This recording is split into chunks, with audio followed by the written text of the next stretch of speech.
আমরা জানাতে চাই, যদি অতি দ্রুত হত্যাকারীদের গ্রেপ্তার করে সুষ্ঠু তদন্ত করে বিচারের ব্যবস্থা না হয়, তাহলে হাজার হাজার জনতার মিছিল, মাদুর মেম্বারের রক্ত মাদুর মেম্বারের খুনিদের ফাঁসি চাই, ফাঁসি চাই। আপনারা যারা ইনশাল্লাহ আপনারা যারা আজকে স্বতঃস্ফূর্তভাবে উপস্থিত হয়েছেন, সবাইকে ধন্যবাদ। এবং দেখুন, একটা মানুষ জনপ্রিয়তা থাকলে, একটা মানুষ ভালো হলে, একটা মানুষ পরোপকারী হলে, আজকে কাউকে ডাকিনি, কিন্তু উপজেলায় বসে থেকে আমরা 10 জন 5 জন মিলে পরিকল্পনা করতে করতে আজকে 500 জন লোক। তাহলে আমরা যদি ডাকি 5000, 2000, 10,000 লোক যখন তখন হবে ইনশাআল্লাহ। মাদুর লোকান্তরে,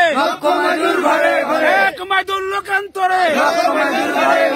আজকের এই প্রতিবাদ সভা এবং বিক্ষোভ মিছিল এবং আজকের আমাদের দাবি থেকে আওয়ামী লীগ, যুবলীগ এবং আওয়ামী লীগের যারা দোষর এই 17 বছর ধরে মানুষকে অত্যাচার করে আসছে, আমি অনুরোধ করব তারা ঘরেই থাকুক, ভালো থাকবে। বাইরে আসে তারা যদি হেনস্থার শিকার হয়, তারা অন্যায় এখনো করে যাচ্ছে, তারা যাতে দোকানপাটে একসাথে বসতে না পারে। ভাই বন্ধুগণ, 5টা 10টা আওয়ামী লীগ একসাথে দেখবেন, ওদেরকে বলবেন যে ঘরে চলে যাও, তোমাদের এখন দরকার নাই বাংলাদেশে।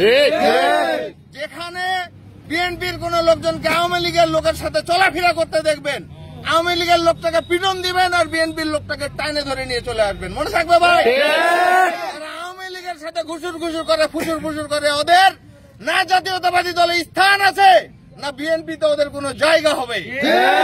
কথা নয় ভাই, তারেক রহমানের কথা। চলবে না, চলবে না, আওয়ামী লীগের পুনর্বাসন চলবে না, চলবে না, চলবে না, চলবে না, আওয়ামী লীগের পুনর্বাসন আওয়ামী লীগের পুনর্বাসন চলবে না, চলবে না। আমরা প্রথম দিকে বুঝে না বুঝে কিছু ভুল ত্রুটির মধ্যে হয়তো গেছি। দেখেন, তারা আমাদের এই সরলতার সুযোগ নিয়ে আমাদের ভাইয়ের জীবন নিয়ে নিল। এর সুষ্ঠু তদন্ত হবে এবং এর জবাব আমরা যত তাড়াতাড়ি সম্ভব চাই। সাথে সাথে মাইদুর মেম্বারের শোক সন্তপ্ত পরিবারের প্রতি সমবেদনা জানাই। তারা জেনে থাকুক যে বিএনপি এবং বিএনপি পরিবার তাদের সাথে আছে, তাদের কোনো বিপদ নাই, তাদের কোনো দুঃখ নাই। সবাই ভালো থাকেন, সবাই সুস্থ থাকেন এবং মাইদুর মেম্বারের জন্য দোয়া করেন, জান্নাতবাসী হোক। আলহামদুলিল্লাহ, আসসালামু আলাইকুম। এক মাদুর লোকান্তরে, এক মাদুর লোকান্তরে। ধন্যবাদ লায়ন মোহাম্মদ মাসুদ রানাকে, তিনার মূল্যবান